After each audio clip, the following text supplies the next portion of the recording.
Have you ever wondered what turns a poor boy from rural Louisiana into a global televangelist? Let's dive into the incredible early life of Jimmy Swaggart. A story that's anything but ordinary. It all begins in the small town of Faraday, Louisiana. On March 15, 1935, Jimmy was born into a family that was deeply musical and deeply religious, two forces that would shape his entire destiny. His father, Willie Leon Swaggart, better known as Son, was a sharecropper and a talented fiddle player. His mother, Minnie Bell, was a devout Pentecostal woman who taught Sunday school. Life in Faraday was tough. The Great Depression had a firm grip on the country, and the Swaggart family, like many others, struggled to make ends meet. They lived in a simple, unpainted shack, lacking basic amenities like electricity and running water. But what they lacked in material wealth, they made up for in spirit and song. Music was the very air the Swaggarts breathed. Son Swaggart played the fiddle with a passion that was infectious. He'd play at local dances and gatherings, and young Jimmy would watch, completely captivated. But it was another instrument that would truly capture Jimmy's heart: the piano. The story goes that at just 3 years old, Jimmy started picking out tunes on his aunt's piano. It was clear from the very beginning that he had a natural, God-given talent. He never had a formal lesson. He learned to play by ear, listening to the gospel hymns at church and the boogie-woogie rhythms on the radio. Now, Faraday was a fascinating place in its own right. It was a cultural crossroads. And incredibly, Jimmy grew up with two cousins who would also become music legends: Jerry Lee Lewis and Mickey Gilley. Can you imagine the jam sessions in that family? The three boys were inseparable.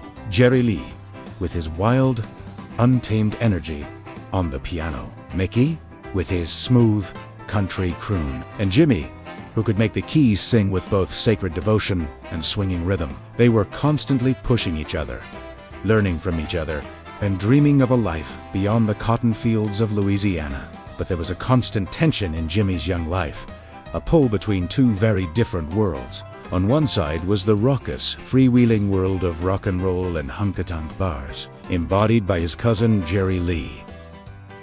This was the world of Saturday night, of earthly desires and foot-stomping music.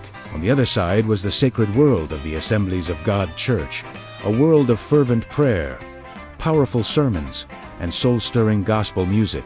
This was the world of Sunday morning, a world his mother, Minnie Bell, held dear. This conflict came to a head when Jimmy was just a teenager.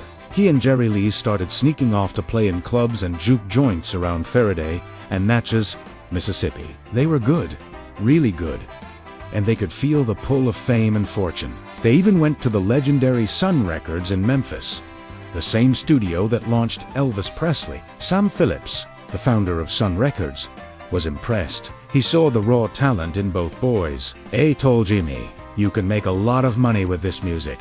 But he also gave him a piece of advice that would echo in his mind for years. "You have to decide if you're going to serve God or the devil. You can't do both." For Jerry Lee, the choice was clear. He chased rock and roll stardom and became the killer. But for Jimmy, it was a profound spiritual crisis. He loved the music, the energy, the applause, but he felt a deeper calling, a pull towards the ministry that he couldn't ignore. This inner battle raged within him. He was torn between the path of his father and cousin and the path of his mother and his faith. One night, this struggle reached its breaking point. After playing a gig at a rough nightclub, Jimmy felt an overwhelming sense of emptiness and conviction. He drove his old car to the edge of the Mississippi River, got out, and fell to his knees. In that moment of desperation, he surrendered his life completely to God. He promised that he would use his musical gift not for worldly fame, but for the glory of the Lord. It was a pivotal, life-altering decision. Soon after, another life-changing event occurred.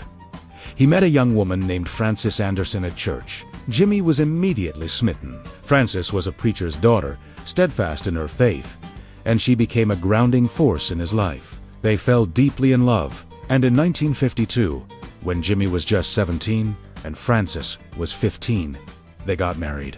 This wasn't just a youthful romance. It was the beginning of a partnership that would become the bedrock of his future ministry. With Frances by his side, Jimmy fully committed to his calling.